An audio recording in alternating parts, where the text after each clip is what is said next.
call the meeting to order at 7:02. Everyone, please stand for the Pledge of Allegiance. Allegiance to the flag of the United States and to the republic for which it stands, one nation, under God, indivisible, with liberty and justice for all. I'd like to thank everyone for coming tonight. Hopefully this is any, because obviously it's a large problem. I'd like to go around the room and introduce everybody. I'm Laura Hebb. I'm the chair of the select board. Maureen Dwinell. Brett Simus. Joe Layton, town manager. I'm Jay Byer, I'm the finance director for the school district. Paul Flaherty. Oh, crusty Krabby. He loves me. There are no minutes. It's a workshop. Because I'm still the new guy. Well, we're the oldest two in the room here. I don't know. I don't need that.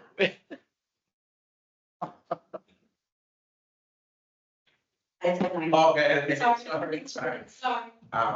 Bill Casey, resident of Upton and president of MURSD. Nicole Casella, resident of Mendon and vice president of MUCP. Reporter, Upton resident, and chair of the Recreation Commission. Maria Cherubino, recreation director. Matt Hagan, school committee and committee for.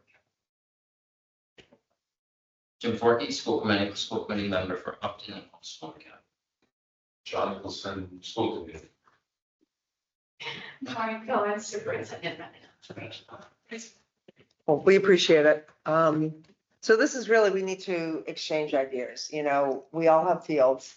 They're all in dire need of repair and or use. I know for a fact, I've heard through the grapevine that some of our middle school teams, I believe, are being bused elsewhere because we don't have enough fields. So it made sense to us for everyone to come together and kind of share their knowledge, make their requests and see. We do have property on Mendon Street, the Trask property, that was left to the town specifically for recreation. There are field grants out there from the state. I think if we all work together, we can start to solve some of our issues. And that's why we're here. So I don't know who wants to start. Fill me in. Someone want to take the floor and tell me what, because I don't really know. We've all kind of been operating independently. And I think that has to stop. Who has more interest than just fields?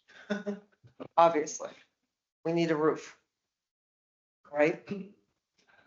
Yeah, exactly. Phase one, yes, At least, 83. yeah, exactly. So, And Laura, if I may just. yes, please. What you said, we have different groups that then, like recreation has a master plan that calls for fields on the trash land off of Mendon.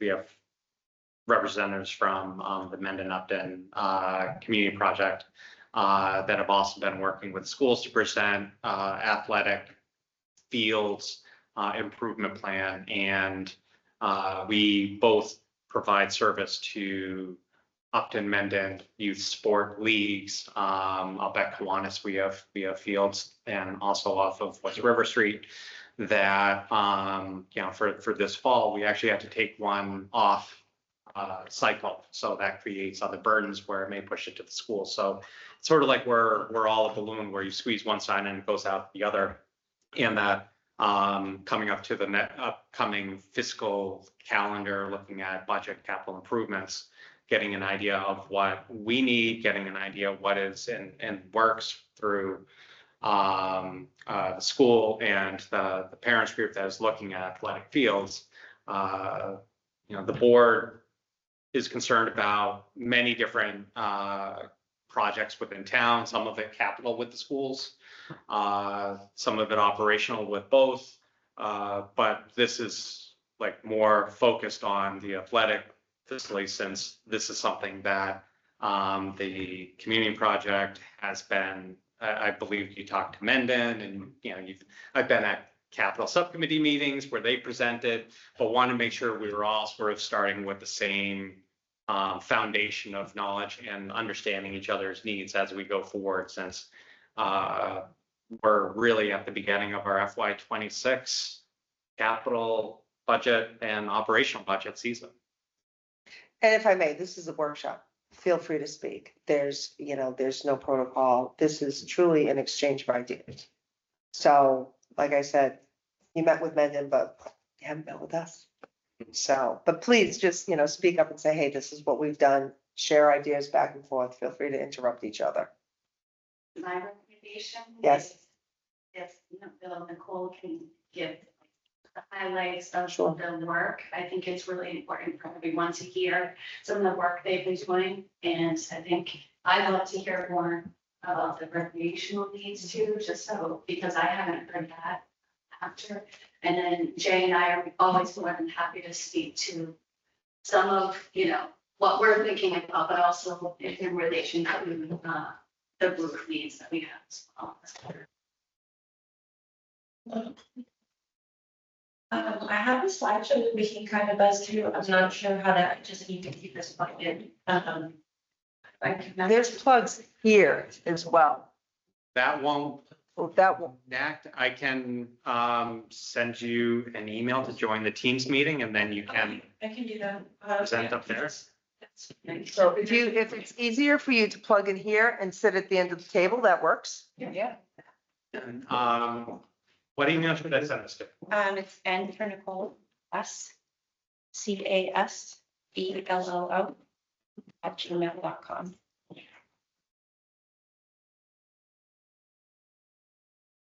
Yeah, so as you said, now, if you want just to give a brief background of how we came about this, how we started, it was about 11 years ago.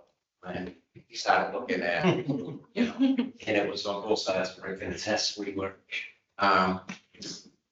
11 years ago, started looking at upgrading the facilities at Mendon and the high school.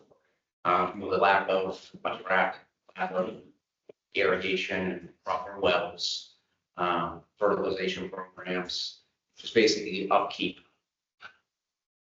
The school didn't keep up with the growth of the town, the athletic facility, basically. They added more sports teams, different sports, this and that, so it was, and they kind of landlocked with where they are with the school with the, 4 fields that they have designed there. So it was trying to get a field out front, with a track around it with lights, to host a basically community event, whether it's whatever sport, whether it's a band competition, whether it's just somebody walking the track. Or, sense of community right there out in the front of the field, opposed to stuck out in the back where you can't really see it. At the same time, that was starting to happen. Ricky called me and talked to him. We went up to, that's when the grass thing was starting to come in online right around that time, and started a master plan with that too. So I went there and helped go into the master plan. So my background, I've done athletic fields and this and that for the past 29 years for the town of Easton. So it's right up my alley. It's everything I've always done. So then the litigation hit the one in Upton, in that, stayed silent until now. A few things we've been talking about, but it's been silent until now. A couple of years ago, Maureen and I and Nicole and we got a plan together and finally got it on paper and started, pushing. We went through, presented to the school committee, presented to the budget subcommittees, started to get approval and show what we can do with a ballpark, field out front. Years ago, we went with like a master plan of doing, multiple, turf fields for this and that. But at the same time, we knew it was a huge ask for one complex, knowing that both towns also need it. So our, assessment was coming back as we got people's knowledge and everything back. Let's listen, if we did one field up there in each town, is basically helping out with the youth. We all know it's the same money. It actually came a little more of a reality for us, the kickstart, once Algonquin, Northborough and Southborough was one of the first to join as a regional school, both towns see funds to upgrade their high school. So when that happened, that was almost like a green light to start getting this plan on paper. And so that's where we've been with that. We've, knocked down the grand, big picture of multiple fields, gone down to one up front, and then just, basically, it's not just the athletic facilities, it's upgrading the facilities outside. Just email the presentation to Joe. Left behind, so it's basically, it's been there. Can you email She's there. Sounds like she's all set. Yes. Oh, do you want me to Are share? are you Yeah. good? Are you in? Okay. Yep, All right. sorry, it took me a few minutes. Apologies. That's okay. So I should be able to share. So it's all around the front field. Yep, so Redoing the front field, and Yeah. it would have to shift because it's not long enough to go the way it is now, put a track around it. So it has to like shift a little bit, like 25 degrees, so. Fills a little wetland and. No, so we've already paid and Well, have. like a diagonal. We already paid and have a survey done, and the wetlands marked out. We raised money through MUCP and Allen Engineering came out and flagged, had the whole area flagged and everything for us, so we could see if we could fit that 6-lane track in. It's called a D ring, from the top of the track, so you go around the top of the corner. That's where you don't have that room as it sits in. Yeah. So you gotta shift it a little bit. It would be shifting some bleachers, obviously taking those bleachers out, which could be reused because they just both go together. So that's something that could be reused. And then just shifting that, putting a track around that, and putting a, snack bar right up where you walk into the stadium now. And talked about some people that we have on the board, involved in construction and septic, this and that we could possibly do a tight tank that could be pumped out. Do a tight tank right up there, so you can have it hooked into the store, it's on that side, so it's not the big one across the road. And then you're just pumping that out, so. As everybody knows, when you go in the bathroom and it's, your grandparents, this and that, and all you can offer outside is porta potties, that's. If you could put a tight tank in a building like that, and then we do like a storage building to get rid of sometimes the trailers, the ISOs. The portable trailer 8x20s, to put like a CMU, like a concrete block wall with a garage door, so you could store the track mats, the hurdles and all that stuff, to keep them out of the weather. Inside on the track, we put lights around that front field, and then the back fields, and the school committee's already in this, got in the works, they've already put in a deep well. A couple of years ago, when we were doing this, we had that real bad trouble in summer. It's going. So almost like it was going through. It's, it was bad, and the fields a week before sports started were completely brown, dormant, dry, and It might not. a danger. Because of concussions and everything, because they were so hot for no rain. Can you? Since then, they put it in a deep well to irrigation, It's taking. for the irrigation. We have to come up and raise funds and get funding for, correcting the irrigation, because that's original, so which is over Yeah, 20 something years old. So heads adjust and need to be changed, but the well is done, which is a huge part of that. So that would be, fixing up the baseball field, turn the softball field, rebuild the turn it, so left field's not 170 feet anymore, it can be, 200, Yeah. you can fill in the side. And then, just overseeing and touching up the upper backfield, they call the backfield, the jungle field, one of them over the. And then we talked about, and we're gonna actually start working on through the community, through all hands-on, is doing a walking path around the facility. So gym class right now, what they do when they come out, if it's raining or rain that night, the grass is dewy, they can't play in the ground, they walk circles around the school. There's no basketball hoops up there, there's no tennis, there's no, any of that stuff for activities outside the gym class. So there's areas that we've located that we could try to do stuff like that in our plan. And the walking paths are big, because the parents to drop the kids off for sport events, they can actually stay there and walk the fitness path, it's a very welcoming feeling. The whole, for the most part, it's a flat general area, so. Yep. I'm just thinking of. Accessible route. Yeah, so that was one of our biggest things is the whole, right now, there's nothing ADA compliant coming off of it. We used to have a family member that, at the end of her life, we were taking her around in a wheelchair, and it was terrible. Front field was fine, you came in, but when you're going up back to the softball field or whatever, it's piggyback rides and pushing the wheelchair to the, bring this out. A lot of grants out there, good stuff. Yeah, so this summer, the last thing before she gets out, so this summer, we reached out and met with the senators. The senators came out. Dave Moran. And, so they both came out, walked the facilities. They both said they're very familiar with the facilities because they played some ball here when they were younger. But same thing.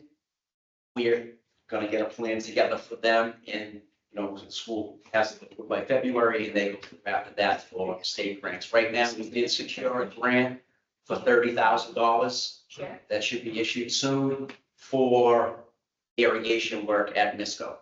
The side field of Misco, which is another one that doesn't have any irrigation. Back does, but they just got some. They got $30,000 set aside for that through a grant. And Lonnie Tinian helped fill that out for us, so that was very nice. We got that for the spend. Great. We're going in the right direction. We do know that they, both towns Yeah, I know. have youth projects that they both want to do. Both towns got given task plan, and they did as well. There's living trust right now on this. But somebody actually lives there, so they can't do anything. So that's all.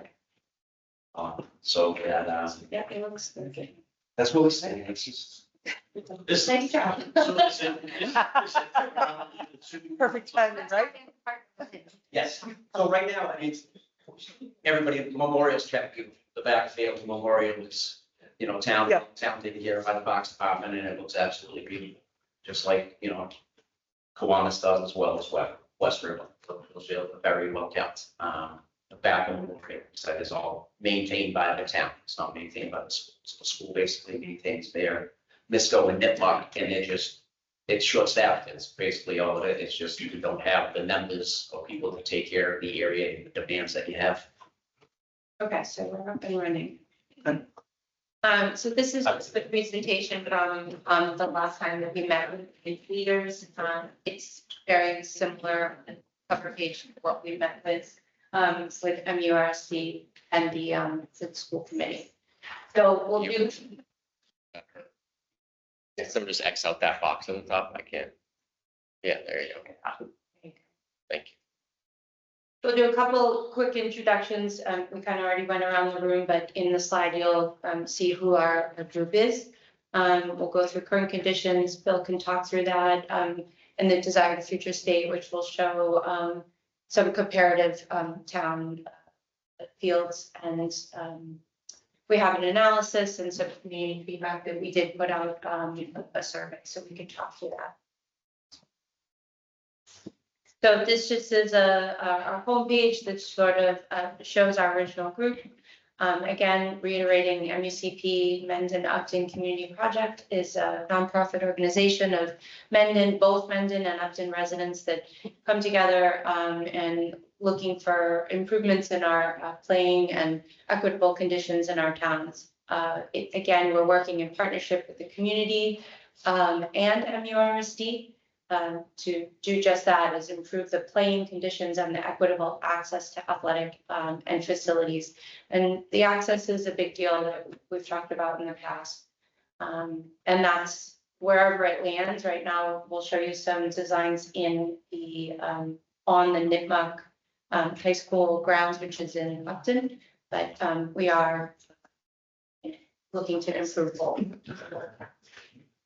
And those are the other board members.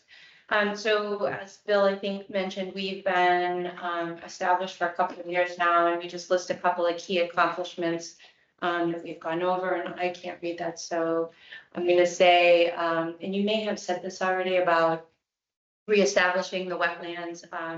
That was one of the very first things we started with. We partnered with Allen Engineering, who's been a great partner, a local engineering firm in Mendon, allowed to do some design work and get out there and reestablish those wetlands. Because I think in the beginning, correct me if I'm wrong, we weren't sure if we could fit it on the Nipmuc High School grounds. And so with this reestablishment, we were able to just tweak things a bit and find that we had the track and the full field, multi-field, so we'll show you that afterwards.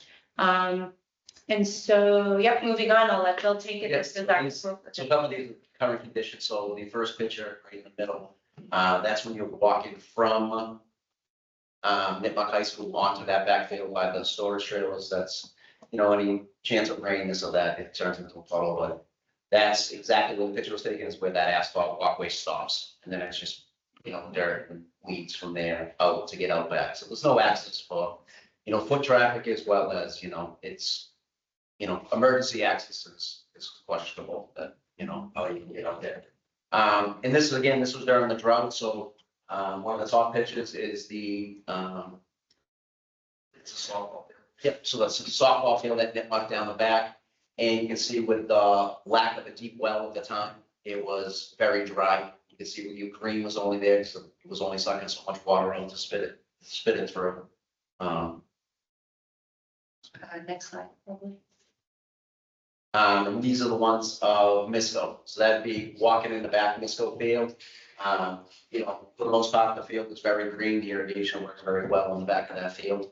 That again was during the drought, so a couple of those brown areas you see out there off the plain surface was not really a high end. And then the two other pictures, you can see there's a little bunch grass, looks like browns, and that is just the wheat mass that is in that. That's the field, the softball and baseball field, and the multi-purpose field that's joined in between. That's the one that we actually just secured $30,000 for the grant to get some irrigation out there and get some help. Is there water there? There's a well out back. Yeah. I just brought a company up there on Sunday to walk through it, and I talked to Ken on Monday. Ken was, Richardson well was coming out. The problem is nobody has when the well was put in, of what the flow rate was, what the depth was, how much pressure it puts out, because it wasn't registered at the time.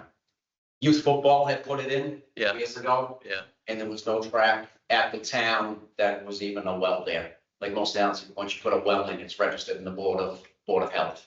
Yeah. It's often do it that way, registered Board of Health. So that way, any question comes around, it's on paper what the depth was. So Richardson was coming out to take a look to see if they could find out. It's to see if we could just use that same well. Yeah. And pipe it out to use that water in the other field. They're gonna run flow tests. What's that? They're gonna run the flow test on the pumps and see if it produces enough.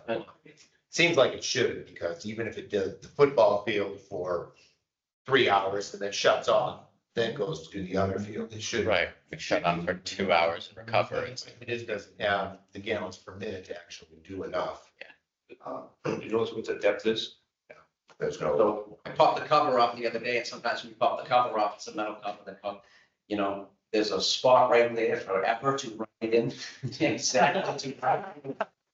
And it's not, the box where the irrigation block is, was another one that sometimes well companies or electricians will put their stuff inside of a permanent box, but the box was locked, so Kevin's gonna try and take a look to see if we can find out if it's something in there.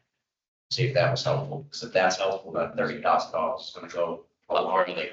Irrigation, may swallow it all, but then, will help fundraise to get. Yeah, Okay. that's why I was asking. Cool, thank you. Great. Yep. And as I said before, memorial and clock are very well kept. So there's really no high need at this time, not to say there will never be. But, at this time, it's just, Misco and Nipmuc that need it the most. And there's not really even, it's kind of a moot point because you're not focused on it, right? But there's not even really space to expand those fields anyway. Size fields there. Right, Memorial does. yeah, But Memorial, like I said, it's well kept. They Right. irrigate it. everything's fine there and they can, right? They shift and rotate their sports, so it's. I mean, club could be used. Right. for More. Smaller soccer, yeah. Yeah. I think Fluff is used for practices. Yeah. It definitely is. It's just, they don't use it necessarily for the game at this point. Exactly. Okay, thanks. So here, is the map out front where it. So here's the high school as it is. Yeah. The field now goes this way here, so it's shifting it a little bit. This is all, this is the wetlands. This is the field that's out back with wetness, the bridge that goes over, so we do have some room. So this black is basically the track that goes around the field sitting inside. The storage building I was talking about could be put right here. This is actually some spot we put best for because it's the only spot that really bumps into the conservation. You can stay away from the buffer zone right in through there. with an amenity, with a, you know, possibly snack bar and amenity building up here. We try and have it done that everybody knows that that field drops down. So try to have it done whether, once we get to the engineering point, if it could come and you have a nice, you know, fill up the top there with a nice big concrete patio, nice, like, nice, you have the whole area at the top and you're walking up to it, and then you're walking down into your seats. So that helps us with the ADA because you're basically coming right off the sidewalk level. And if you were to get into the snack bar, I mean, the concession, so press box, you can roll right into the press box, handicap, and you don't need to buy that extra $150,000 for the elevator. Because you wouldn't be able to put a press box in if you didn't have an elevator to today's standards for the ADA. So that's huge for us. If that's a fill over there, and that's a huge spot that we can just, you know, fill in and be looking down on the field. So then coming down here, it was that we could angle the parking spots. Right now they park lateral. There's room that you could pull in and park and then have the sidewalk in front of it. And this was going down that storage road, looking at putting a few handicap spots down there. And coming up this way a little more, going into this field would be all paved. And then this blue track would be the walking path, stone dust walking path that would be around the facility. And it would, you know, everything would be ADA, so it can't go over 5%, 8.3 over certain appliances. You go through the whole area, and this here was an area that we thought about of maybe putting a couple basketball hoops up where the handicap parking is. Because if you know sports run during school events, like during the day with gym classes, that's an area where we could, you know, you could take a few of the parking lots like they do at Misville now and put a basketball hoop up in there. Something to do at gym class. And then coming down this part, going into the top part, the back parking lot, going down the hill to the baseball field. There was additional, you know, there's woods and everything there now. There was additional spots. There was almost, I think it was 44 spots or something like that. We had 44 parking spots at ground level, and same thing, parking that way. It's the plan that we had come up with so far, and that was, you know, just to get a kickstart to see what we all were. And then, you know, just like I said, reseeding part of this field, you know, the irrigation, the deep wells in, so just checking the irrigation. And this is the softball field, we used to block it, just shifting it this way, so we're adding into this part over here where we have from. And baseball would be the same thing, just going over the irrigation since the wells in. Where's high school football today? Today, At Nipmuc. Everything's at Nipmuc? like today. No.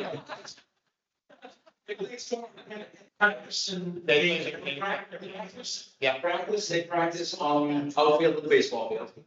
And they have games, varsity games, and sometimes JV are on the front field. Okay, so they They don't go to Misville anymore like they don't go to. The only time they usually miss go is if a Monday soccer, if a varsity soccer games when you played on Monday, then, and if a Monday JV football games at home, they'll go to Misville for the JV football game. We've got that. Everything else Twice a year. is youth. Yep. Football, tackle, and flag, Flag. and Cheerleaders. and field hockey, Yeah. so it is. All on that. It's, Yeah. what, yeah. Yeah. To the soccer fields. That's after school soccer, after they do school soccer back there.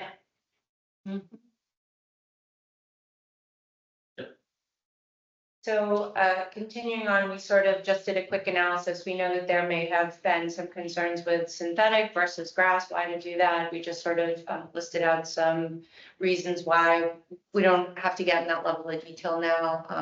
It's kind of something that will come down the road. And these are the neighboring, you can go on to the neighboring school districts. Again, we just pulled from what we have in our surrounding towns, trying to show that this isn't necessarily a luxury. It's really just sort of getting us to the standards of our competitors. I think there's another slide that shows Bellingham, Northbridge, so all the surrounding towns, Uxbridge, have at least one turf field. So that's where we're aiming at the moment. And then lastly, we had a quick survey. We did a Google survey, put it out there for Mendon and Upton residents to respond, and we got 77 responses, which I think is great. And we can spin through these, but the majority of people do participate in outdoor recreation. We asked them if they were totally satisfied or very unhappy with what they currently have available. The majority of them are very unhappy. Some are neutral. Go to the next one. Please rate your interest for sort of the things that Bill outlined in our plan. Everyone's very interested in that, more than half. Almost half. And upgrading the athletic fields at middle and high school specifically, and you see there's a almost 50% who are very interested. And lastly, again, talking about, facilities, restrooms, concessions, just to make that Friday Night Lights experience and really have the school pride in the community, like our family members and friends all gathering at the school to watch those games. Not that they don't now, but there are limitations. And so you can see almost half are very interested. And that's it. I think that's a lot of fun, yeah. So we started, we weren't looking for an elaborate, the best plan, the biggest stadium, the best, we weren't looking for any of that, just, just looking to get the kids something that they deserve. It's been a long time, and, collectively need to. I do think the accessibility is a big issue as well, right?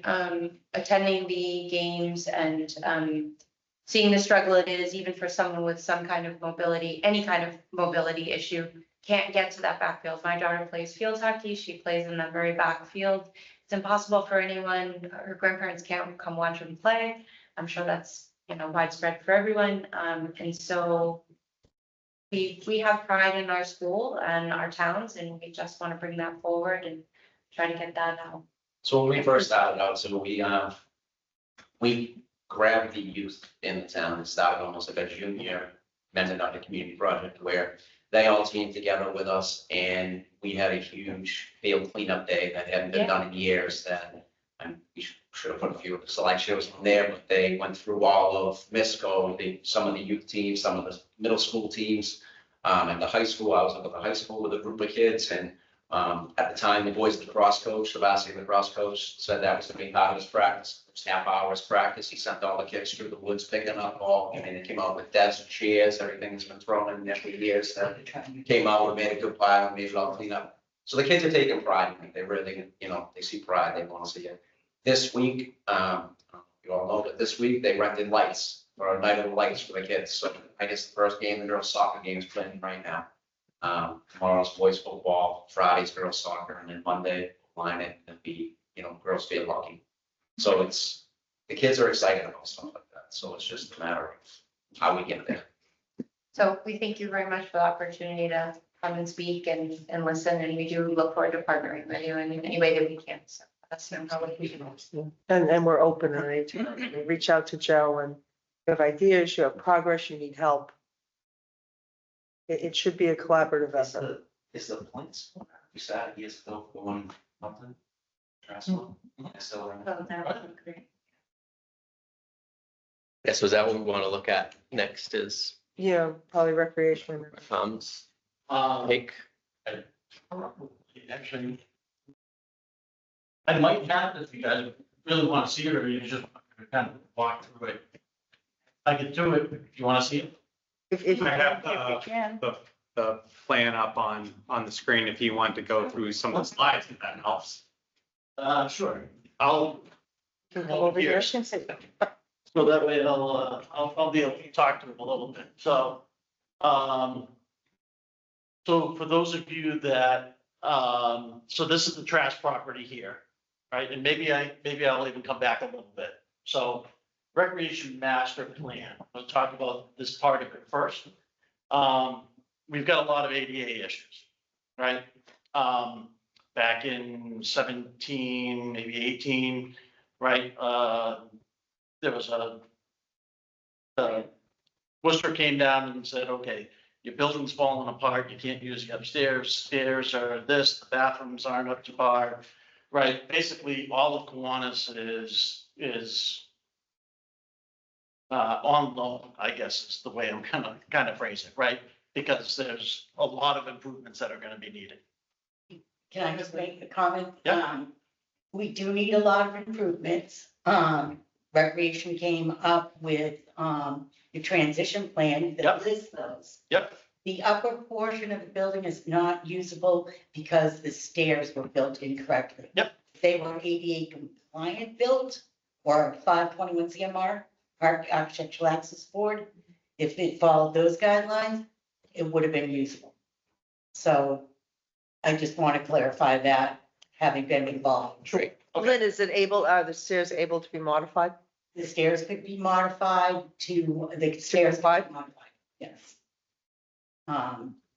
That's listed in the transition plan as well. Okay. I'll go back and take a look at that. I mean, I mentioned stairs quickly, right, knowing that those weren't. No, but if you Up to need par. that, I Yep. can provide that. No, I've got it. I just didn't No, that's okay. remember off the top of my head, right? But the building itself, that Ramsey building, that upstairs floor goes 4 different directions, right? That building's seen better days. I'm just gonna leave it at that, all right? So there's multiple things, and anyone that's been down there trying to play baseball or softball, one of the dugouts has been offline for years. And access to that field is not good. We're talking about people having access issues just to get down to that front field, never mind the backfield. Try to walk from the lower parking lot all the way up, right? It's a good hike for someone in shape, right? So lots of stuff going on. And then the trash property came on. Yes, it was tied up in litigation for quite a while, which has been released. And I think that's where we started pulling things together from the community. We had some meetings. BSC came in and, we went through stuff in pickleball courts, a full athletic field, new baseball and softball fields. We're on the need, I think, a hockey rink, and just general access points were what was being recommended by the community, right? And some of those open meetings. So based on those open meetings is what came up with some of the data that Joe has shown here. And I know that this one's hard. This is actually Kiwanis. It's a rendering of what could be done if we took the baseball field or softball field that's there today and we kind of did away with it. We could get other parking down there, making sure that we've got plenty of ADA compliant spots, because there's even that issue. But we could have a new building that could be 2 floors, maybe a different access room that could be rented out as a small hall or something along those lines. But as you can see, more parking around the backside, which would really enhance, people being able to come to the beach, a playground just off of the beach. So if kids didn't want to be in the water, they have something else that they could be doing. And then that upper parking lot that's already shown with a ADA compliant path, that the path is actually different than what's shown on there right now, but because that path has been redone, that upper field actually is, I'll say 65, maybe 75% of the way done for adding lights. So there's actually, the basins for lights are in, the poles might be up now. I haven't actually gone up in no, they're still not up. The poles have been moved to the field, they're just not up yet. So, but that one actually does have lights now, or will have lights, but that's the one that's offline in for this fall. just because of some of the digging that had to be done in order to put the electrical work and all that type of stuff in. And that was actually done by Mendon Upton Soccer Organization, right? They ponied up monies to get lights in on behalf of the town. So, so that's a quick look at could be at Kiwanis. Mhm. And Joe, kind of the beauty of this one, if you happen to notice inside the building, there's like a full basketball court. Yeah, we have the outdoor courts too, but that's an indoor court. So that way, if we have kids that play during the middle of the summertime, it's raining out, or I want to say 3 out of the last 4 years, or 2 out of the last 4 years, we've had tornado warnings. What are you gonna do with those kids? Right, we've got this big tent down there right now that's been on the beach the last 2 years. You're gonna put kids just under a tent? Not great. What teams are currently using the field that would be displaced if we did this plan? I'm just curious. Like, like sort of how's it being utilized today? 'Cause I don't So the know. baseball, softball field? Yeah. So predominantly, it's been used by, there's a Upton Men's Club, not Upton Men's Club, but a men's league that plays on Sundays. Yeah, Um, like softball. Softball. Yeah. There's women's league that uses it, I think, on Monday nights, and I think every once in a while, That's there's a really it. baseball group that uses Got it it. very sparingly. So So there's no like soccer team, like kids soccer, or like Soccer. they're all distributed at different places. Yeah, correct. And that's really it. Yeah. Okay. So not It's- heavily used. That They're one gonna is play heavily baseball used. down there? For what? For kids at play, for sure. Yeah. Right. Yeah, Correct. exactly. But they don't, for kids at play, you don't necessarily need it to be a full-size softball field and all that. like they can No, play. that's correct. Yeah. Correct. So the amount of open space that's left there is where Right, it's for kids at play. Yeah, gotcha. we believe. Okay, Right. cool. Thank you. All right. If you want to jump over, actually, it doesn't matter which one you go to next, Joe. All right, so this one here is the Trask property. So, Grove Street, so if you're at the top of the screen, kind of looking down, right? That's coming up Mendon Street where the church would be on that lower left-hand corner, if you're looking at the screen. Okay? I got it. All right, so, there's the tennis courts, and then an all-purpose field. That all-purpose field is really where Harvey's house, or just, it's on that same side of where his house is, right? Kind of just north of it, right? But taking away the baseball, softball field at the beach is what the baseball, softball field is that's up here now. Yeah. Okay, so we were just kind of like, we know if we're taking that one away, do we put it back somewhere? The idea was we'd put that back here at Trask. Obviously, this is very sloped. It's gonna end up taking probably a lot of dollars in order to make sure that there's enough compliance in all the areas that's gonna be needed. On the other side of the field, or the other side of the street, other parking things, maybe a different playground area, pickleball area, small sided, a smaller side field that could also work with a softball field. You're gonna put a bridge in over that street, because, you know, people walking across that Well- street, right? Well, that's why you have parking on both sides of the street. What's the difference in elevation between Grove Street and top of the hill? I couldn't answer that off the top of my head. So home runs are gated, but yeah, I mean, there. It would be hitting towards, I mean, I think hitting towards the road, yeah. I think the key thing I get out of this is that there's a lot of space there. If you want to put in fields of some sort, there's a lot of opportunity and Yes, a lot of land available to work with to come up with something, right? correct. So I think that's sort of the The limited side is the right side of the road, because that's where the train track is. So that's why they can't go the other way. Train track is close.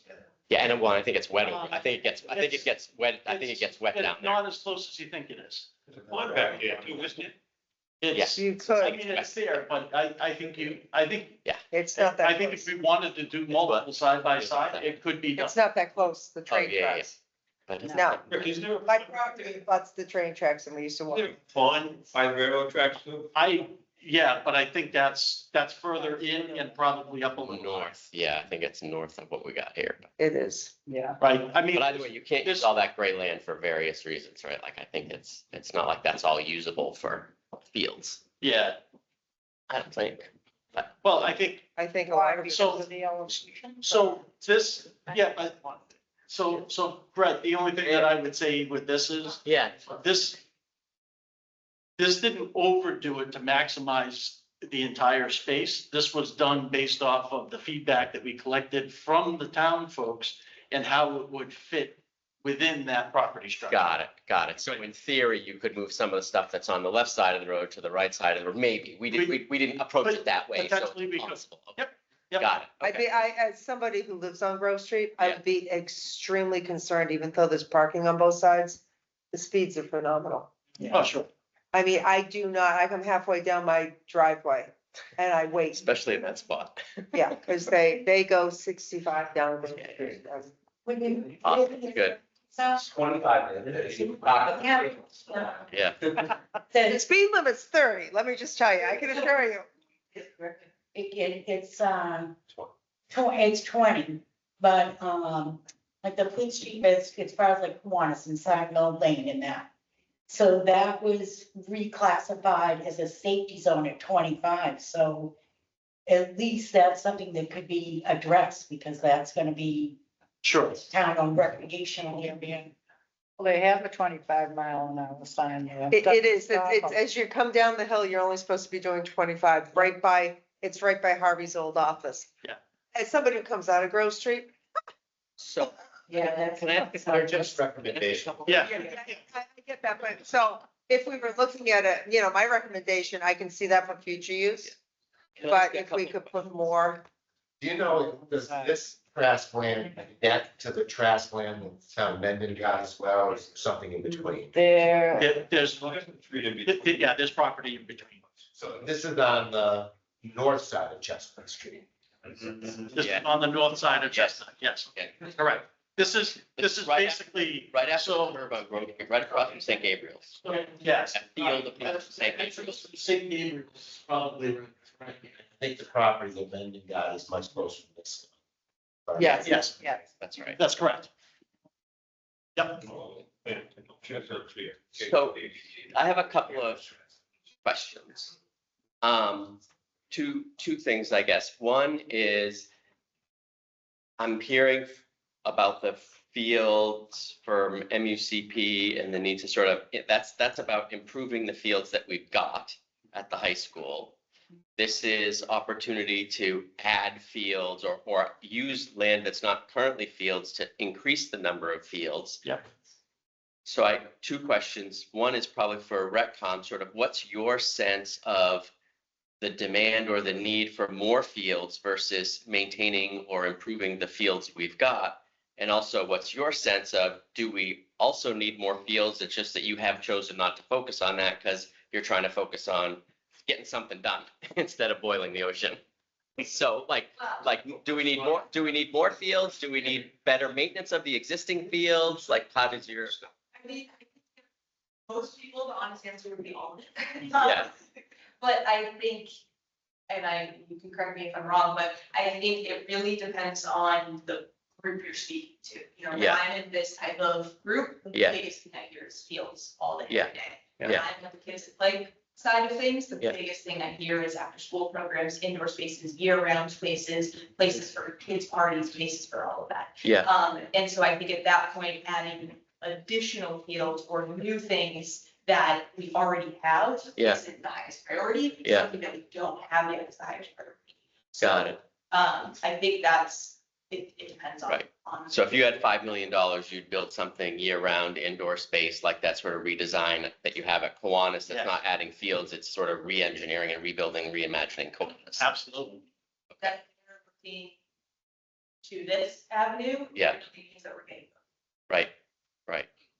And if you had $5 million, you'd do what? What you said? Started as capital, Okay, because that could be used universally. yeah, Easton right now has one turf. yeah, It's 3 times the size of Easton, or 2 times the size of these 2 towns put together. Yeah. They manage, yes, they have a lot more grass fields on there. Yeah. They have a lot more kids.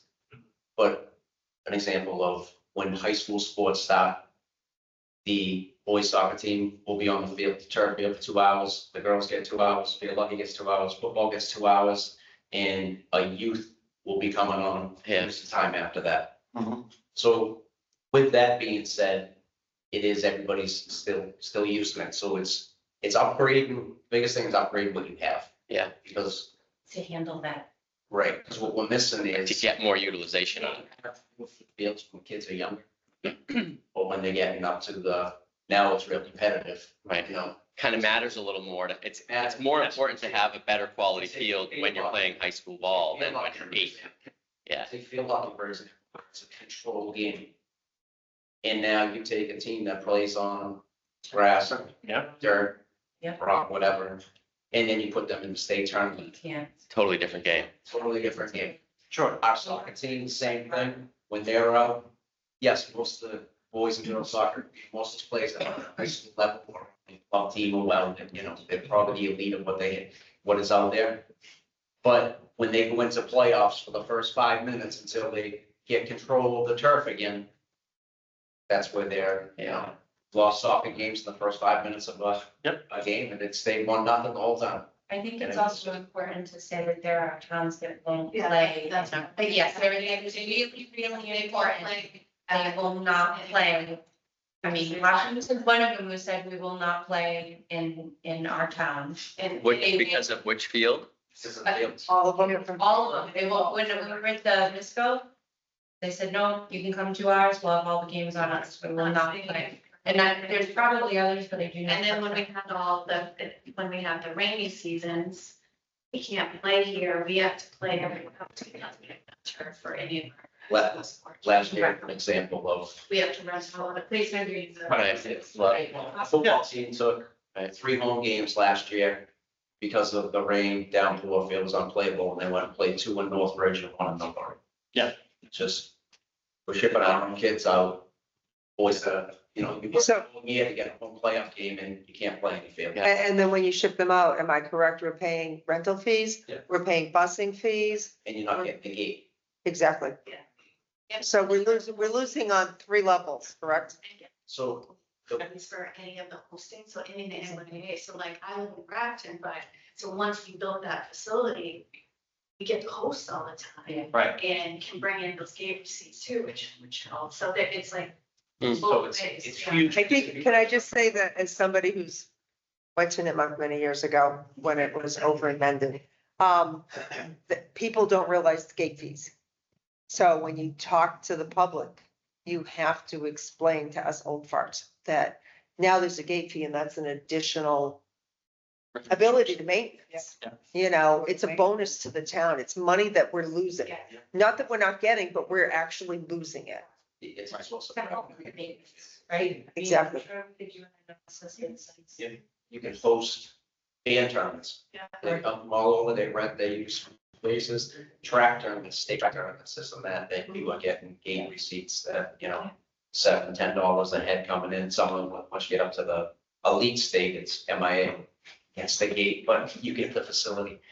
And it So a lot of increases too, like yeah. the number of people that come when you have a better facility. Mhm. So when you have Friday night football and you have the other night games, they're packed, like Yeah. where I live, that's where everyone goes, who lives in town with all their younger kids and all the youth sports. They are all there on that Friday night.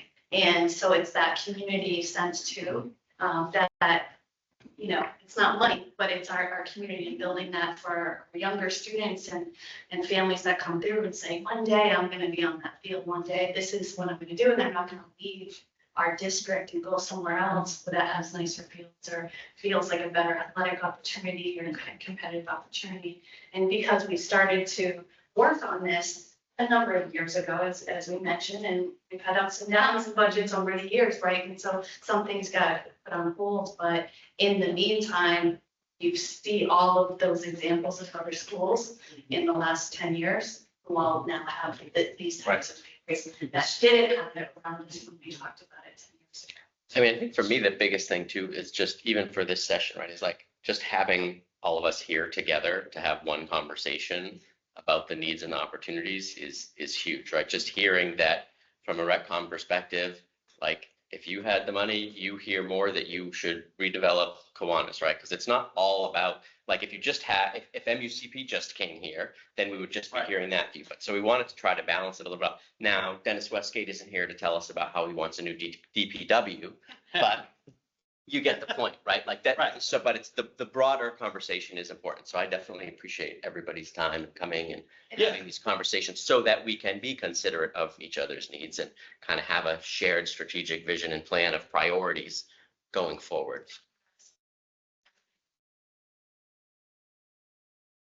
Exactly. Yeah. Right. But one thing that came up that I found was really interesting when we met with all of the youth, where are you gonna say? Yeah, no, In their original plan, when they came forward to the capital planning budget, MUCP, that backfield in the proposal was to be also a turf field, to increase use, which would also be able to be used on the weekend by all these other groups and mostly. Now, in our due diligence of trying to bring the number down and see what might, this is something we can work with, we took that as a phase out and kind of focus on that front field, the community, the needs, all the things we don't have. When we met with the youth groups, all of them, I mean, I'm sure you're not surprised, they're all saying, we do agree with them. We also need more fields. And one opportunity could be on that backfield or other locations where we can expand the fields for the younger students. Sure. That was really interesting. It was overwhelming. Yes, 100% needed when we got all of them in the room. Granted, that's, what they're there to advocate for too. Yeah, and it's also, I mean, again, you can't sort of do everything, and sort of knowing that an option sort of on the strategic options continuum is like redeveloping those fields and or adding another turf field there is significantly lower cost than redeveloping undeveloped land like Trask, right? Taking a field that's a field and making it a turf field is going to cost you less than taking a forest and making it a turf field. Right. So it's just as we're sort of considering like, okay, if we want to add more fields or get more use out of the fields we've got, you can think about those different types of investment. No, absolutely. And last year, or last fall anyway, we actually rented out to BVT. BVT was using Kiwanis field, right? Because they've got, the same fields, right? Constraints. Right. And they were putting down new grass and doing all the work on their fields to try to maintain their fields. Their fields might actually be a little worse. Now, let me ask, Yeah. has anybody figured out, the life of a grass field and the life of a turf field? Because I know, yes, I thought you Right, could and talk to. the operating costs and the maintenance and all that. So just, So basically, in the long run, because if I'm not mistaken, so the turf field costs more, but lasts longer. So anyways, if I'm foolish. The turf field will go in with the proper maintenance system and their expectancy anywhere from 10 to 12 years. Okay. A lot of them, can go beyond that depending on how they're kept. Some of them with auto wear and tear and improper maintenance. Improper maintenance is that they're dragging it the wrong way, they're going across the seams, it's coming unstitched, you're gonna need, stitch it work, this and that done. So if you went and put in a turf field, prep this and put in a turf field, and then prep this and put in a natural grass field. Just the field, not talking the track or any of that stuff, but just the field. It's probably $500,000 savings to do a grass field. But now you have to irrigate it, fertilize it, and mow it. Yeah. Times a year, you aerate it, have a sweeper, a little broom sweep it in. that can be pulled with the RTV card, UTV card. And the only really disinfecting you have to do is if somebody ever had an open wound, that the trainer would be there with the, cleaner anyways. And that's pretty much cleaning the surface at that time. Other than that, it's just grooming it, 4 to 6 weeks, depending on your usage. And obviously, there's a shutdown if it's too hot, just like anything. Yeah. If it's too hot, the surface is too hot, you can't play on it. Natural grass, in those first 3 or 4 years with the same usage that this field's gonna have, you're gonna be aerating every year, you're gonna be overseeding every year, and you're gonna be treating your gold mouse, because most of them like this, see the big brown spot there, is the gold mouth, because it's locked and you can't ship that field. And you're gonna be shutting it down when it rains. Yeah. And shutting it down when you're gonna see it. Year after year after year. Right. So that's the biggest things. And if I can just back up, so Sure. one of the things, and we knew both rec needs in both towns that they want to do it. And if it was, you said 5 million, where would we put it? We would do this one. And one of the biggest reasons is transportation as well.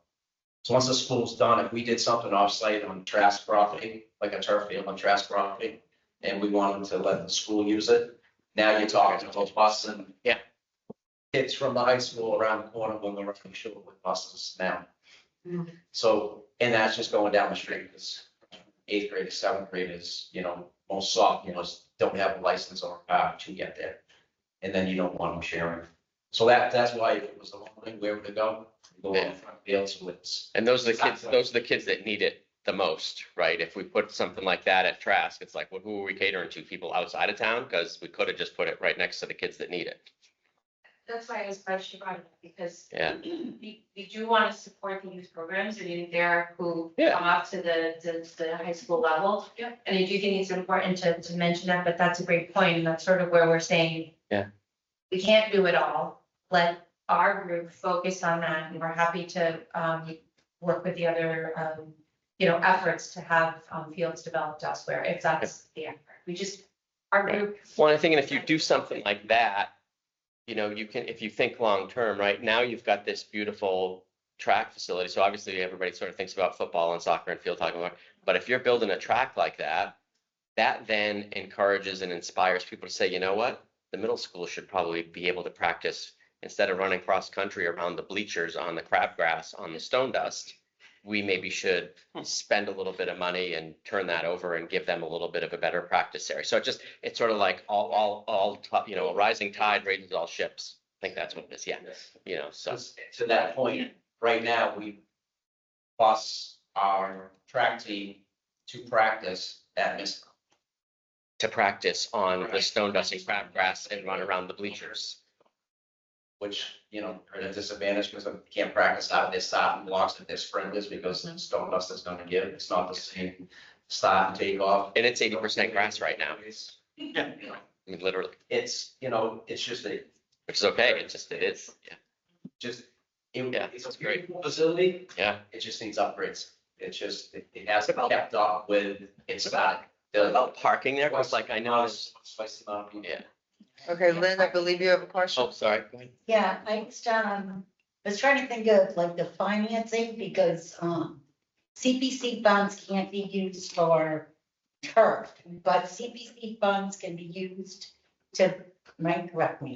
Yep. CPC funds can be used to build, the field. There's a couple of other government grants out there. Is your group looking at like applying for, or? We have talked about it, but we struggle with the grant writing process, and if we're partnering with MURSD, I think that has to come originated from them as the building landowner. So we are willing to help and do research however we can, but our group can't. Yeah, apply. even the CPC funds apply from the owner, which would be school districts. The CPC, when CPC, you can build new, but you can't do maintenance with the CPC.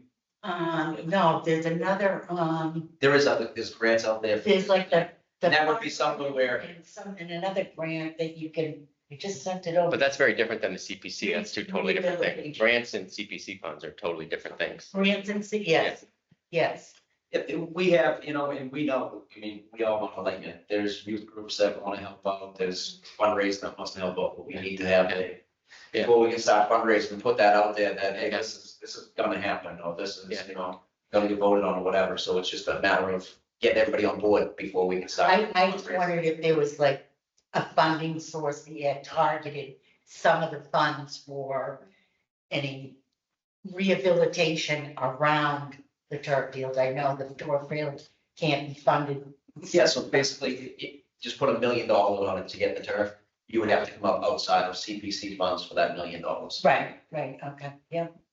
But that's a great segue. When we proposed it to the school committee, we did say to them, we're not just coming with our hands out. We are willing to, our group is willing to get the fundraising efforts as much as we can to try to support that. We just want to make sure we have all of our ducks in a row about moving it forward with both towns, with the school before we start asking people for money. So I think that's just important to say that, it's not just the ask. Our group is, trying to drum up excitement in the community, but we want to make sure we have a good solid plan for that. So that's sort of why it's been kind of quiet, I guess. We heard rumors.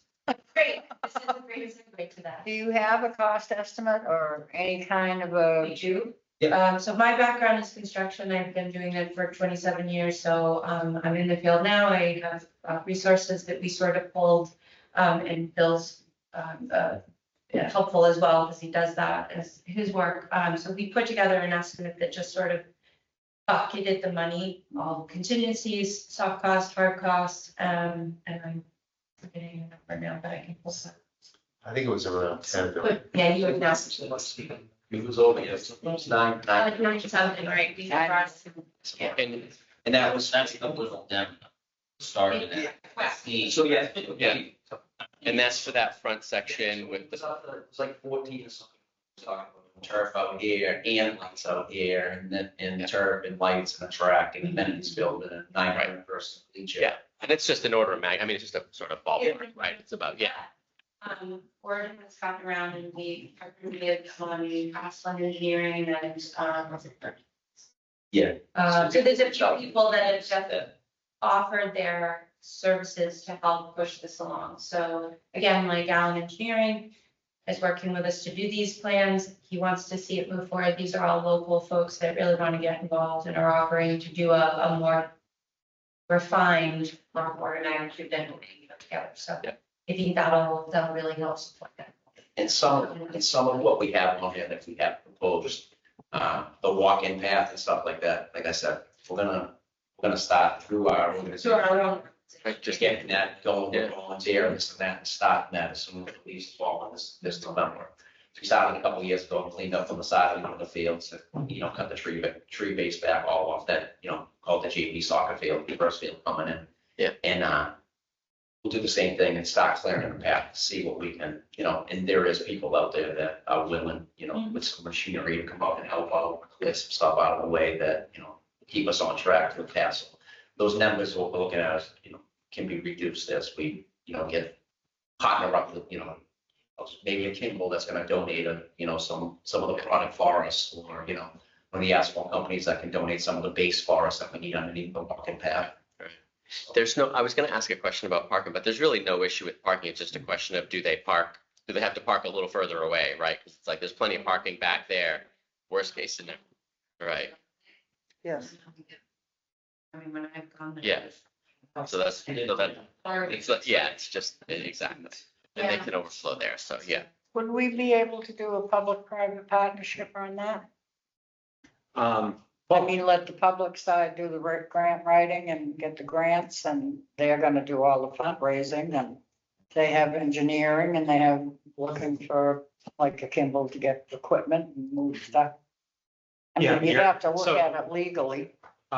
So yes, an example is, I live in Northbridge, so we recently had done LaSalle Field, and that, they are friends of LaSalle Field who did fundraising significant and identified $2.78 million was for the remaining. they did a 3-year debt exclusion to cover those costs. But donations were used to do a lot of the other work. And that is something that absolutely is able to happen through sponsorships, donations, and other things, and creating that multi-town organization really to support an effort. But it's all got a mechanism to it, so that it's all legal and everything. Yes, yeah. Quite frankly, it's the same thing that we did for the land off Mechanic. A good portion of that was offset by donations that were received and then donated to the town, which then the town accepted to go against that, the ultimate article for funding that acquisition.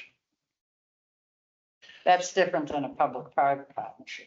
No, but yeah, the mechanism is very similar because we're actually doing that with the MassWorks grant with Governor's Land. Where we enter into a development agreement that specifies their contribution. So And our we can, contribution is the grant that we got. yeah, So there's ways to do it. That's good. Go ahead, Rick. So if we agree here, right, and, you know, the switch goes on and says, okay, we're gonna do this. So front field goes offline. How long is it gonna take in order to put that infrastructure in It's probably upline the year. for a full year? So now, Depends, put it this way, if we keep having winters like we've been having, they can work right through. so sure, but we can't count on that, right? So, but basically it's offline for a year, so that means our tight infrastructure of what we have in fields today gets even tighter. Right? For a year until that would come online. And I'm not saying it's not the, right, don't get me wrong, Right, I'm it's saying good to be it's not thinking the about the right future. answer, I want to make sure we're all thinking about it and Yeah. saying, you know, we're gonna have to come up with an alternative plan and maybe another year of even more expense, because now we're shipping even more teams out. Mhm. Maybe what we That's a do good is point. an estimate, that we put together, we build that in, you know, as part of the contingency plan that Yeah. you have, like, we could do some kind of a cost estimate of what it takes to relocate people for a year. Jay. You gotta do it. Something at some like that. We, point anyway. we just front field here. I remember a while ago. No. Didn't we? No, am I just imagining? Yes. We never. That was cool. No. Everything was offline. No, we've never taken a field offline. I'm trying to think, we did. Yeah, well, I think we've done it like for the summer, taking it offline to try and like reseed it, that kind of thing, but there's too much use for it to take it offline. And they are used. So- But I'm sorry to build up. We took ours offline in Easton, we originally back in 08 put our first turf field in. At the close of spring sports, so right at June 1st, they went in, gutted it, right through the summer, built it all up, and it was ready for that spring. So you missed the summer, which no high school sports, Right. I mean, most of you not out there. Right. So you missed the fall season. Yeah. So that was it. So basically, at that point, you'd be relocating football, which has an option to use Misco, or, I mean, right, quite frankly, right now, last year they rented 3 times games, so Yeah. it's possible. In soccer, same thing. They could do it with NEFC or, you know, BBT across the street. So that would be probably the ideal best time because of the, you know, the summer month right there. We have consistent open window. Does it actually get more use in the fall or the spring? I would think it gets more use in the fall than in the spring, because it's only. No, now, I mean, now you're gonna have to factor in. I understand, but today, it's only lacrosse that uses that in the springtime, right? Correct. Correct. But if you started it on March 1st, you essentially wouldn't be done by August 15th. You couldn't get the fall, you couldn't get it done before fall sports anyway. There's not enough window there. No, So that's why you saw it. You started at the end of the spring season. Yep. Got the summer, Yep. they did most of the summer, work through the fall, and, you know, you're ready for that. And just do the feeling from the amenities after. No, because everything starts with drainage and stuff like that. You start with drainage underneath your track, your base for your track has to be, legit. If you want, once you put that fence up, you want to just add at it, just make it. Yeah. Backfill. Yep. Woods with. Yeah, You're gonna run Stuff- into anyway. yeah, stuff like that can happen beforehand.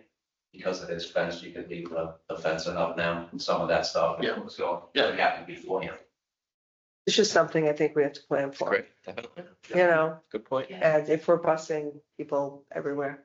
You would be able to build those kind of costs though into the debt to No. do this kind of project, those are just operational costs that the school district would have to somehow. Figure out. Yep. Yep. But that in and alone wouldn't be a reason not to move forward with this. Right, we'd figure it out. Yeah, right. I mean, I mean, maybe that's the what. big scope is. That'd be the smallest. I think everyone would get behind that, you know, let's raise money for busing for 1 year. Exactly, That is- right, yeah, right. but- Yeah. Yeah, Yeah, so that, you know, where to go with them. Thank you. That's what's available for. I'm glad you're bringing that up, though, because it is something we've talked about right now, Sure. Yeah, that question. we can start thinking about it. Yeah. I mean, what, Figure out, okay, and then Kids. we got. Right. we gotta have something that would be. Yeah. are there other questions? Yeah. Are there sort of other open questions that are sort of like that? Like, hey, you know what? We haven't thought about this. If we were gonna move forward, we haven't thought about that. Oh, hold on. That's the issue there. Sorry, Paul. Point was to Joe is that I can just see having a hard sell for this to go on a debt exclusion. You work this out so everything you do, you would do with CPC funds. Because they're, I'm of the demographic. So it's, this is going out over there. Why? We don't have kids. We have, Right. no, I know you have a grandchild, but there's a demographic that their kids are out of the school and everything like that. When they had kids in the school and doing these things, they were all gung ho for this. The kids have moved on. They're their own kids now, and they're not here because they can't afford to live here. But to get this through an override, a debt exclusion, I can see a big problem. I'm just the old guy. I'm just the old lady and I still like to see the kids have fun. I mean, I've got 16 great grandchildren and they all play sports except for the babies. So it's a great point. It's. Yeah. She's your demographic. Yeah, right. And it. Yes, that's just Right, it. I it think, does. I think even the walking path, I'm a realtor. And the first thing people ask when they come to town is, where do I walk? Yep. And I think the sidewalk. My father lives in Grafton and drives to Worcester to that place across Lake Ave and walks Worcester. around there like, right? Yeah. It's a great place to walk. It's flat. It's like that. It would be like that. He could come here and do that. So. So, I mean, I have a child in the school, but by the time this comes to Christian, she'll be gone, and I'm still committed to it, and Bill's been on this one. I mean, you know, I think it's. College and shit. I was just gonna say, she'd get done with college. And I mean, and honestly, like regardless of the demographics, for sure, like we're gonna have to make that case, right? Like we're gonna have to we should absolutely maximize CPC funds because it's just less of a burden on taxpayers. So if we Well, can leverage that and use it and It get sounds the like you've agreement got of the to, CPC, then we should go ahead and do that. But to It's- Paul's point is, can you rehabilitate? I don't think this is really a new recreational. I don't think this is CPC at anything all. That's rehabilitation, it's new. yeah, because it's, is a replacement Moving. facility. The elements that they're incorporating Yeah. is more than just, say, replacing the existing sod with an artificial in place. So that makes it so that you could or couldn't use CPC. No, that you could. You could, I okay. think it that's makes what it, I'm saying. it makes it easier. Yeah, just not for the turf, but for the Yeah, overall and there- project, there except for the are- turf, you could. Yeah, there, in addition to donations and other sort of sponsorship, there are grants that then we're able to, both towns, Yeah. support, whether it's ADA, whether or not it's some of those recreation, whether or not it's also trying to secure earmarks. But one of the main things, and I think that's what I heard a lot here, is that there also is a sense of community pride that this is having an impact on. Yeah. And and Well, plus you've already reached out and you've started a great fundraising. You're looking at grants. We just need to make sure we can get every penny we can that's available. And Lynn is a great resource as far as grants. Yes. She hates it when I do that to her, but Oh, I'm gonna, what is it, I love it one of these days. So the Mass Office of Disabilities, the MOD grant, accessible routes, other features, that would be an avenue, and you need to come up with 25% design, what you're gonna do. So if you have these volunteers engineers that would volunteer that, then you're already into the process. So, if it covers schools, not exact, I mean, I don't see why not, it's part of the municipality. And that's what the MOD grant is. It opens up in, May, and it's up to 250,000. So, that's an avenue. Get more information. Yeah, maybe, well, our town manager knows a lot about it. He applied, he applied, and, Upton got, 90,000 for, accessibility features, so, and it's more than accessible routes, obviously. So there's the park, the PARC grant. There's another one, like Laura said, I've got a list of a couple of them that are for,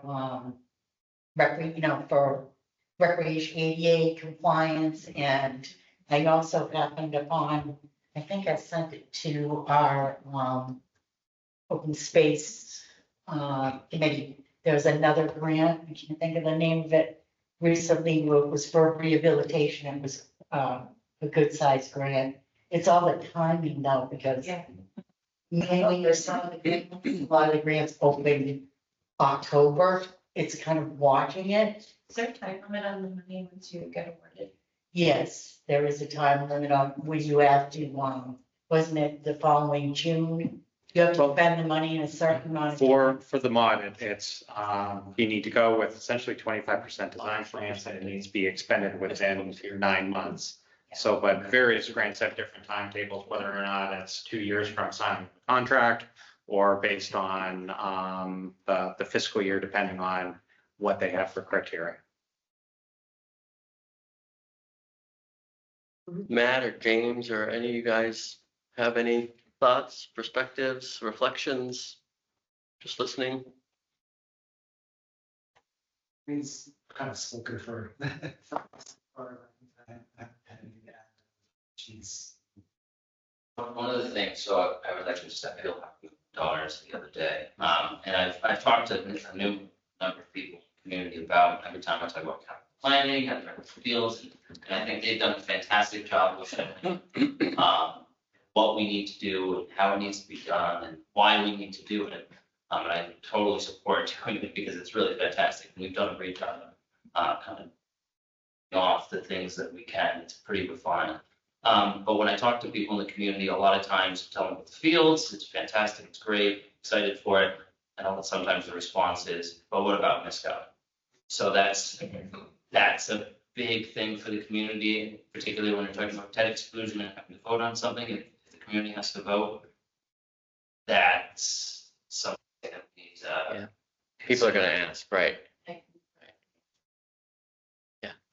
And what about MISCO meaning? Because I was of the impression for a long time that it was like, oh, MISCO's got a short life and we're gonna have to replace it, and maybe we're gonna have to use the Trask land for a new school, and so we should do all of that. But my sense is now that MISCO's got a 20 or 30 year time horizon on it, and if we've got 20 or 30 year time horizon, the world's gonna change a lot in 20 or 30 years. So we had engineers come in and look at it and sort of, so I think maybe that may just be sort of a community messaging, updating people like, yes, there was a time when we thought we were going to have to replace Misco.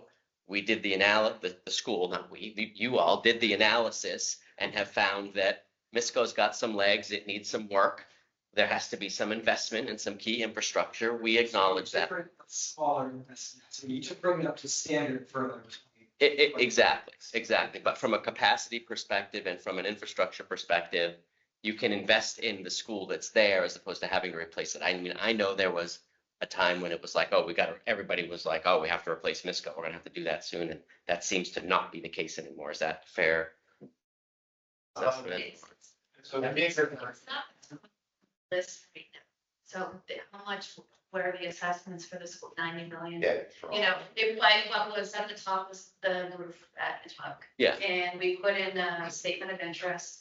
Yeah. MSBA just came out, which is the school building authority, where Yeah. came out, they did a review, we will find out in October. Yeah. And so we're doing what we need to do, that is the top Right, to priority. prioritize. And we have this community need, I'm all behind this. Yeah. I firmly believe this is the right thing to do. It's about how do we do it? Yeah. And how do we, with everything else. We're working on Misco, updating, it's an old building, but it structurally, structurally, Structurally, it's okay. fine. It's, you know, it's. it's just If old. we're doing new floors, we use grant funds for that, a shiny new floor, you know, new paint, I mean. Yeah. But There will come a point when. there's a point when, Of course. You gotta remember. No different than a car. Completely renovated when Nipmuc was built. But that was almost 30 years ago now. Yeah. but we Yeah. will reach, one Many of the buildings are still 25 to 30 years old. Yeah. Just like Nipmuc. Yeah. Like when Bill references, the fields having not been kept up, it's the same fields we put in almost 30 years ago. Right. But the building itself is structurally sound, but it's just old. Yeah. Certain things that it doesn't have. Yeah. So there items, our Yeah. intercom system, that may seem minor, but it's a safety thing. Yeah. We can barely fix it, right, because it's old. The cups and When strings. it goes out, our wells, Yeah. I mean, we have some crazy things going on, like in the, that we have to take care of something. September 6th. That would be there. So it's a good perspective and a good point that we need to be mindful of, right? There's going to be people in the community that are going to ask those questions. So the more we can collectively have a point of view on, okay, when somebody says, what about Misco? We have a sort of collective perspective on that. It was the first class came out of June of 61, so they went in September 60, so the building 64, itself was 64 years old. And other than the renovation 30 years ago, not sure how a lot was done, to it, right? Sorry, Rick, yeah. Rick and I are sitting looking at each other laughing because we were both there when Misco was added to Nipmuc and then it became Misco. I think- And that's why we're smirking at each other, for those who don't know. Yeah. But we also have lots of other capital needs. Yes. Yeah. Beyond the fields, beyond the roof at Nipmuc and. Beyond Misco. Well, they're not just Misco. I mean, they're all more, Buckle Memorial are over 20 years old now. Yeah. So their roofs are starting to get to that failing point. Yeah. Things like the intercoms that, Maureen referenced. Yeah. Don't sound like a big deal, but it could be $800,000 to put in a new intercom system. It's not like you just go and, put a couple of rings up on the door and you're all set. My topic, as you all know, is a generator. Generator, right? Yeah. For the pop. Well, power goes out, so you have no water. Right, because it's a well. Yeah. In a middle school. And maybe just to add, so coming back on the recreation side, while Trask is the shiny penny, right? The reality is, based on other feedback that we've had, the building at Kiwanis is actually was more important to us, right? Because Yeah, that's what we want to. that know. gives us the opportunity to do some of the after-school programs, which is a huge need in town for. Yeah. Right? It's a different community need, right? Like that's what we're trying to do. That's why we did the community center. It serves You other have to people balance in different, multiple ways. right? That's exactly, it's a whole different, And Yeah.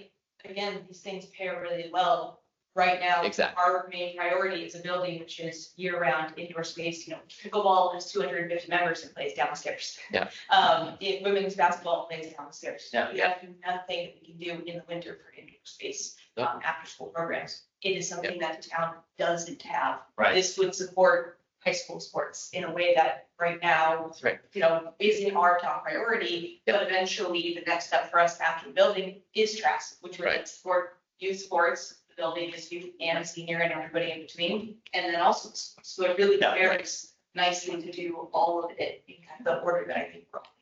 And based on the grass fields that we do have, and I know, Bill, you referenced it, the town manages Leland, AKA Memorial, right? And West River and Kiwanis, and they're good fields. I'm not gonna say they're not, but we don't have the freedom to take them offline. Yeah. Right? There's no downtime space to then say, okay, we'll take this one offline for this season. We're gonna move you over here. Right. And then let this one recover and then start to move. We don't You don't have that growth. we don't have that flexibility either. All right, so, Yeah. I mean, Yeah. I certainly get it. It's just a matter of, where the ping pong ball is gonna fall. And I think that it helps a lot for us to have the conversation because there's obviously a contingent in Upton that's looking at Trask and going, hey, they donated this land and we haven't done anything with it yet. That's horrible. What a, travesty of justice. We need to be doing something. And so we need a point of view on that, which is, we get it. We hear that. We need to not lose the gift that was given to us. We need to honor that gift, but we also need to honor the fact that we've got 8,000 people living in town that we're trying to cater to as well, not just one family that was very generous to the town. So and I think that they would agree with that sense of prioritizing and saying, okay, you know what? If you can do this at the high school and you can do that at Kiwanis and Trask can wait, then strategically you can't do it all at once. So it makes sense to sort of sequence and prioritize the two things that are nearer and more impactful to two different cohorts, and then later focus on developing Trask. Potentially, that's for discussion, but that's. Right. And there is no timeline on Trask. Harvey didn't, when he willed it to the town, he did not say it needs to be done in X amount of Okay, years. I kind of thought that, but I had people implying that it was like, we got to do this right away or we're going to lose it. I'm like, I don't think No, that's the case. I That's think not the only case. thing that's been said is we need to mow it or maintain it. Yeah, It's going to be Yeah. foresting it. Or burn it, depending upon who you talk to. And honestly, the town has looked at it, even though we are in a drought. It's too wet because the grass had overgrown and it's damp Okay. underneath the overgrown grass. And we didn't want to lose the machinery in the fields. Put some votes in there, right, Maureen? Go, go, go, It's Paul. actually- Yeah, there you go. We should have. They're very expensive to get those going. So the only other thing that I'll throw out there, right, and we went, if the softball field is still a need, which it is, right, we do have people that rent it out. Yeah, We would have to have the spot for that. So our original plan was to do something at Leland yeah, and restructure that. But we went, that doesn't really make any sense because at the time we made that path decision, yeah, Leland was, Trask was still under litigation. yeah, Now that Trask is free, we were kind of like, Yeah. okay, Yeah. it makes sense to do nothing at Leland now, yeah, right? We just, that's the monies or the focus on Trask yeah, or the piece that needs to get taken away yeah, to better the yeah. beach area. Right. You know what I mean? Right, it So- may be fine, right, if there was a way to do, I'm gonna say this, it's gonna sound funny, like a micro project at Trask, like a little phase one, we're gonna replace the softball field that we have at Kiwanis because we're taking it offline. Softball field for softball field, it's a little phase, it starts us, it's low, it gets us in there, it gets us doing something. Right.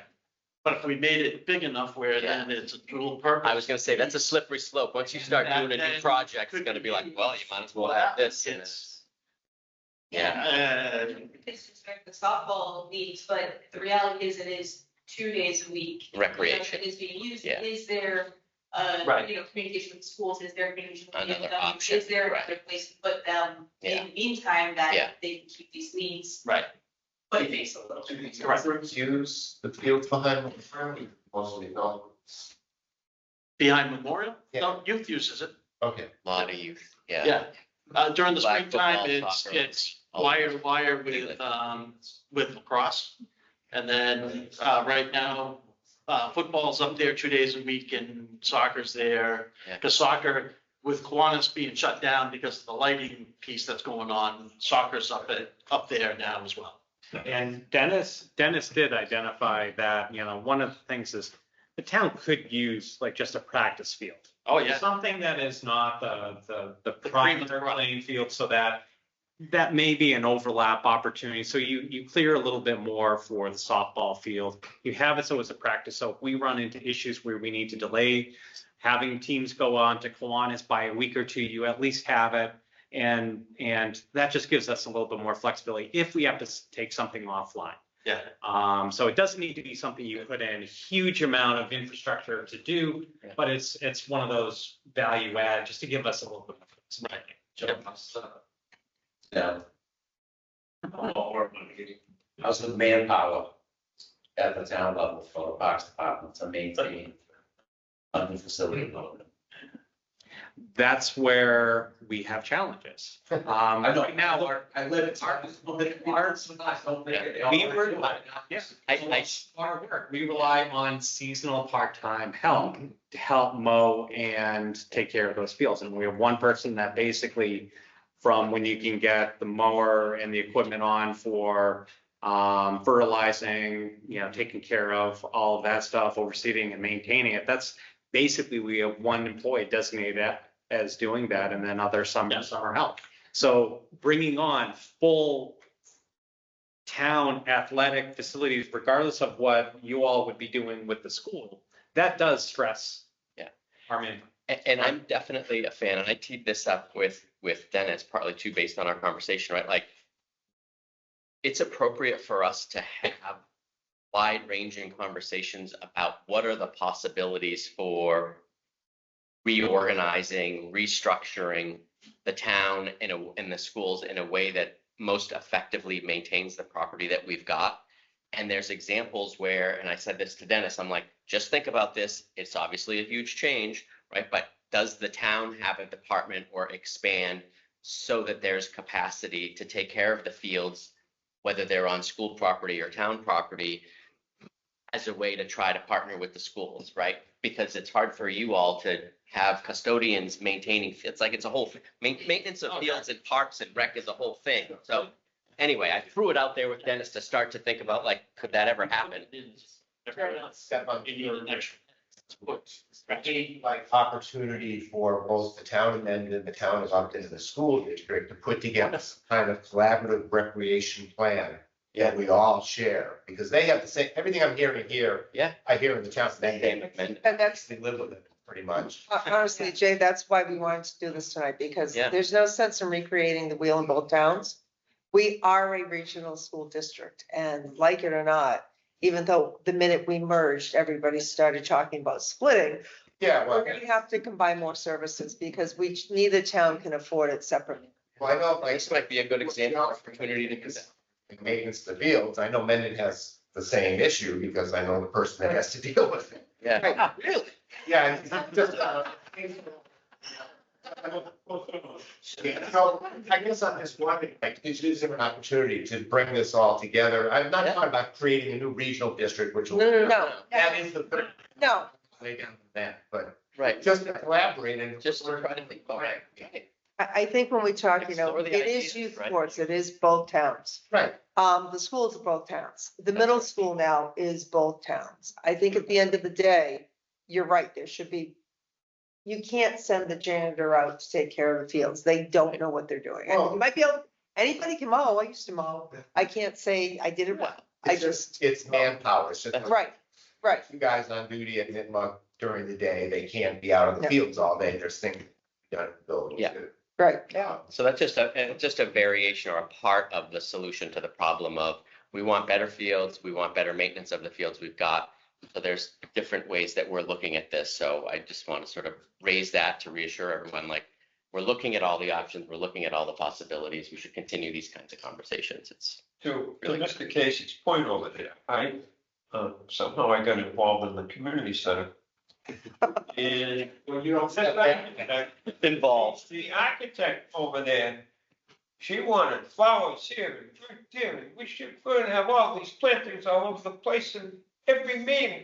Libby, who's gonna take care of this? You. That's right. Well, that's why back in the That's what beginning I- of June, they had stuff that was growing up there that was 3 feet tall. And everybody's coming to me saying, hey, nobody's cutting it. Yeah, exactly. So, yes, and as they're saying, once you add stuff, you have somebody take care of it. Take care of it. Yeah, And if you don't do that, that's your penny wise. You know.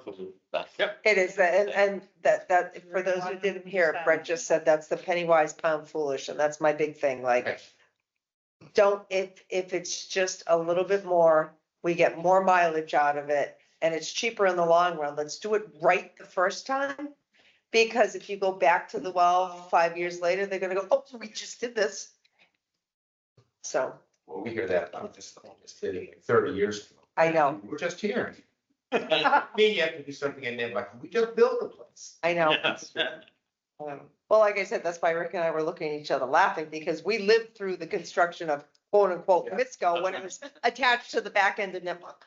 Ironically, times when so Ken Schwanier is a director of grounds, and he also was a student. Yeah. Well, I remember sitting in class, when building that out there, that's why I know where it Exactly, because Kenny sat behind us in class. is. And at one point, the Grange building was a school, right? Yes. What? Oh, oh. I didn't hear what you said. The Grange building used to be a school? No, Yeah. the police department. The police- The police department. Police department was first grade, there was the ball school, Yeah. but there was where was the Upton High School that burned? Where Memorial is. Okay, And there was the Knowlton School, that was the elementary school where Rickle Village was. okay. Because for many, but for new to town for many years, when the high school burned, one class would go to Northbridge, one class would go to Grafton, and we alternated until we built them one. And that's why we went regional. We actually sent Upton Memorial kids to a school in Grafton, I think, for almost a year while we were building a new Exactly, Yeah. exactly. Yes. building, so they could tear it down. Yeah. Because my parents are a year apart. My mother graduated from Northbridge, my dad graduated from Grafton. Yeah, before there were trailer rooms. Yeah. Portables. When Portables. we were at See, Messina. See, come on, this is fun. So these are the old parts you have to convince. So young and see. Yeah. I know, they don't remember. So, all right, so Good. do we all know where we're going? I think we're all open to each other. Next steps, where are we going? Put a plan together. I mean, the reality is, if you're starting to move forward on something like this, it means that the Donations. school district is gonna be coming to the towns for a debt exclusion of some kind to fund it, whatever that amount is, we don't know. But is that something that there's an incentive to be bringing that this spring? Or is this something that we're not quite? I mean, I think We gotta pull a lot together by then, and it depends on when the grants open up and when they Right. close. right. Because that's really, I mean, the next step is really to figure out the funding piece, because otherwise you can't do anything. And I think from my perspective anyway, it's the takeaway is largely because of that, right? Like we have to work with Retcon to figure out, do we prioritize and get clarity on looking at upgrading Kiwanis, when and how and would we want to sequence that? And the school committee and you all need to figure out like, all right, where would we prioritize this? Obviously, you need a roof, you've got all those capital needs and all that. Where do you put this in your list? When this rises to the top of your list and when we're ready, but we're not going to force you to make this your number one priority, right? We can't go to either town meetings with 17 different projects. That's what I mean. That's, and so that's the sort of political strategy part of this, like, all right. Saying about a generator. Um, Well, that's what I mean. So that's, I mean. Joe, excuse me, Joe, can we just, when does the town warrant open for, when does the warrant open for the May town meeting? It opens early, am I correct, January? It does open, yeah, like. So for those of you not familiar with municipal, it opens in like, When you close, when do we close it?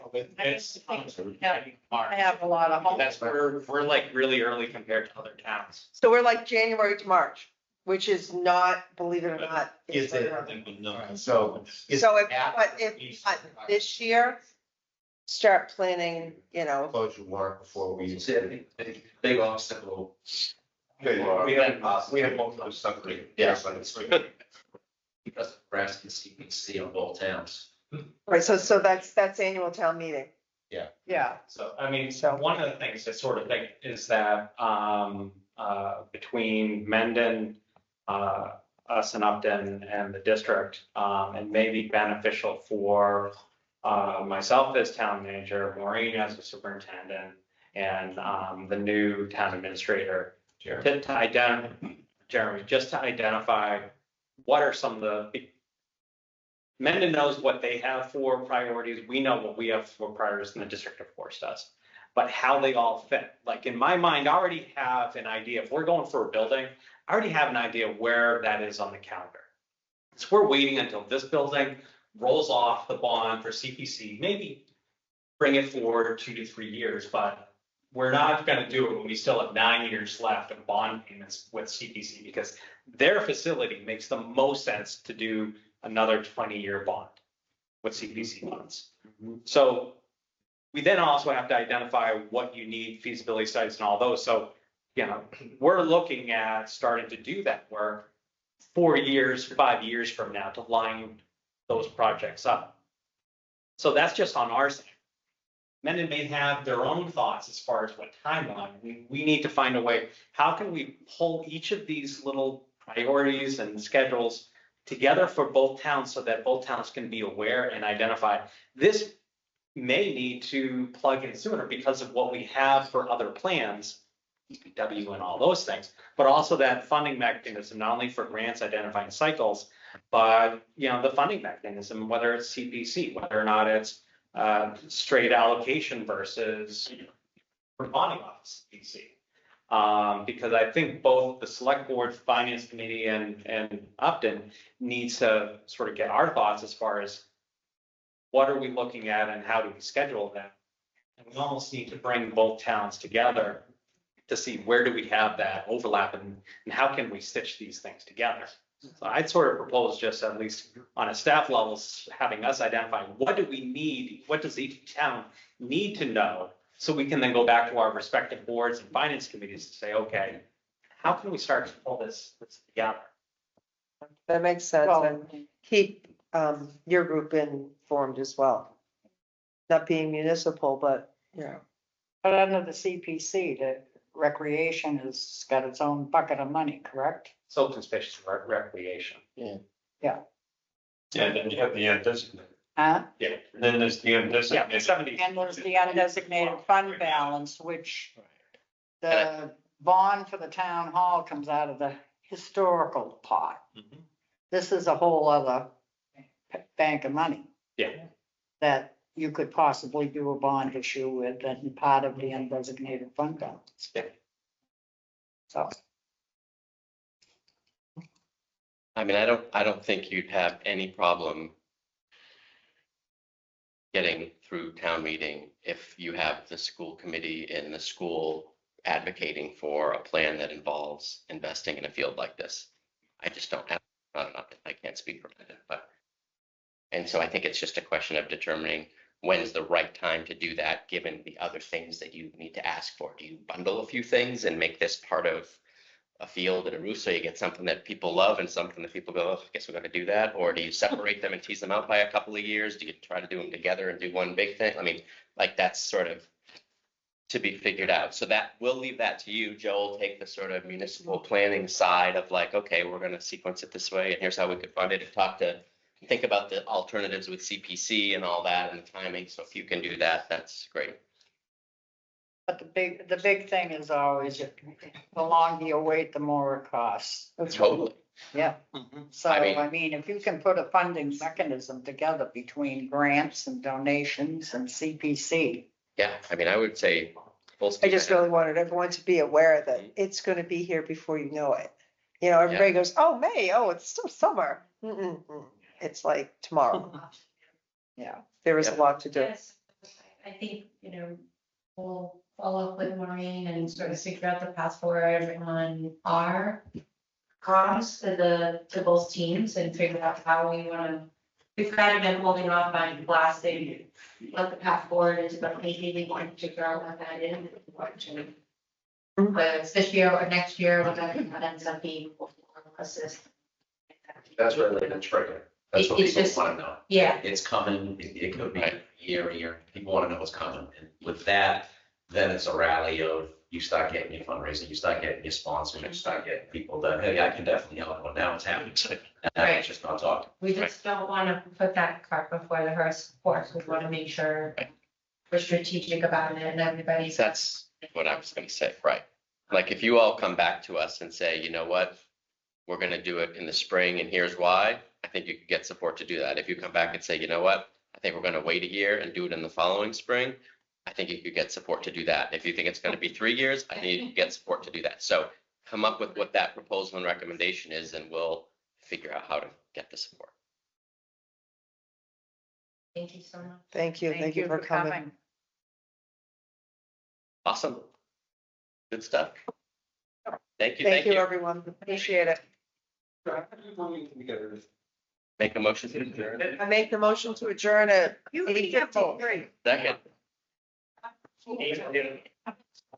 It's unanimous, we're done.